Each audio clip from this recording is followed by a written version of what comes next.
Assalamualaikum warahmatullahi wabarakatuh. Kembali lagi bersama saya di channel YouTube.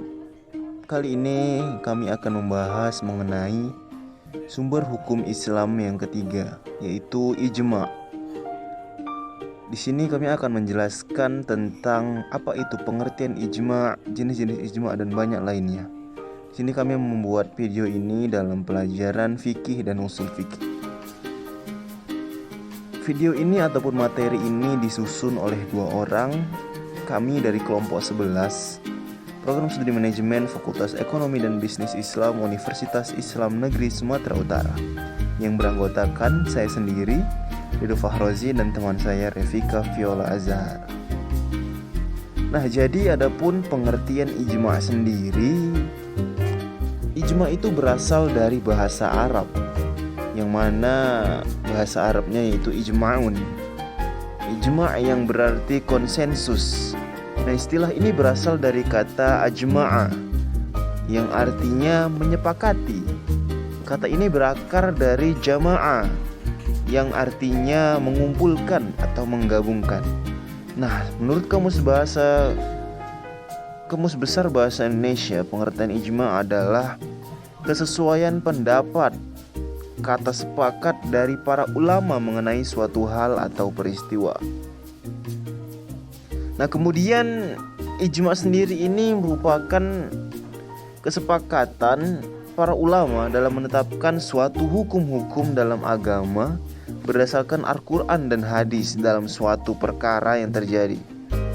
Jadi ijma' ini adalah sebuah keputusan bersama yang dilakukan oleh para ulama dengan cara ijtihad untuk kemudian dirundingkan dan disepakati. Nah, hasil dari ijma' ini disebut adalah fatwa. Selanjutnya di sini akan saya jelaskan mengenai ijma'. Dikatakan sah sebagai ijma' apabila terjadi dengan beberapa hal di berikut ini. Yang pertama, ucapkan sebagian ulama dan pembuatan sebagian yang lain. Nah, jadi ini merupakan suatu hal yang penting ketika ijma' ini dikatakan sah. Kemudian yang kedua, tersiarnya kabar mengenai perkataan atau perbuatan tersebut. Nah, kemudian yang terakhir, yang ketiga, yaitu diamnya sebagian ulama yang lain terhadap terjadinya kesepakatan itu tanpa adanya bantahan, itu disebut dengan ijma' sukuti.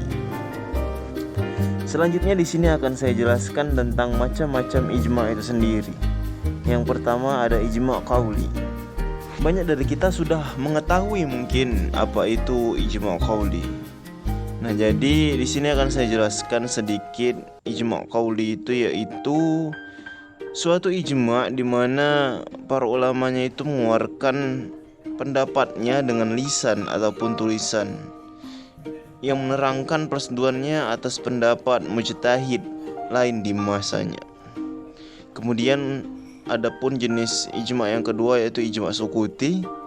Yaitu ijma' sukuti ini merupakan di mana para ulama diam, tidak mengatakan pendapatnya, diam di sini dianggap menyetujui. Nah, jadi itulah macam-macam dari ijma'. Kemudian di sini akan saya jelaskan mengenai apa sih contoh dari ijma' sendiri. Contohnya itu para ulama telah bersepakat bahwa sesuatu yang biasa ataupun bisa keluar dari dubur atau anus dan kubul ataupun kelamin, yaitu kencing dan buang air besar, dapat membatalkan wudhu. Nah, begitu juga haramnya perempuan yang sedang haid dan nifas untuk berpuasa. Apabila mereka tetap berpuasa, puasanya tidak sah dan tetap wajib diqadha. Nah, mungkin sekian penjelasan dari kelompok kami mengenai ijma'. Harapannya teman-teman semua bisa memahami apa yang kami sampaikan. Terima kasih atas segala perhatiannya. Saya tutup. Assalamualaikum warahmatullahi wabarakatuh.